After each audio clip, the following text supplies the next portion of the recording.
ആധുനിക സൗകര്യങ്ങളോടെ നിർമ്മാണം പൂർത്തിയായ Aluva KSRTC bus stand bus terminal ഗതാഗത മന്ത്രി KB ഗണേഷ് കുമാർ ഉദ്ഘാടനം ചെയ്തു. 18 ബസ് ബേകളടക്കം 30 ബസ്സുകൾ പാർക്ക് ചെയ്യുന്നതിനും ഇരുചക്ര വാഹനങ്ങൾക്കുള്ള പാർക്കിംഗ് ഏരിയയും പുതിയ ബസ് സ്റ്റാൻഡിലുണ്ട്.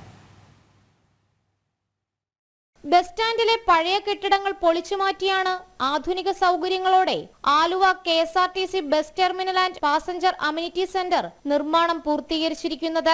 30,155 ചതുരശ്ര അടിയിൽ 2 നിലകളിലായാണ് പുതിയ ബസ് ടെർമിനലിന്റെ നിർമ്മാണം. താഴത്തെ നിലയിൽ ticket counter, station office, police aid post, 6 സ്റ്റോളുകൾ, 170 സീറ്റുകളുള്ള വെയിറ്റിംഗ് ഏരിയ, ക്യാന്റീൻ, ശുചിമുറി സൗകര്യങ്ങളോടെ സ്ത്രീകൾക്കും പുരുഷന്മാർക്കുമായി പ്രത്യേകം വെയിറ്റിംഗ് റൂം, അംഗപരിമിതർക്ക് പ്രത്യേകം ശുചിമുറി തുടങ്ങിയ സൗകര്യങ്ങളാണ് ഉള്ളത്.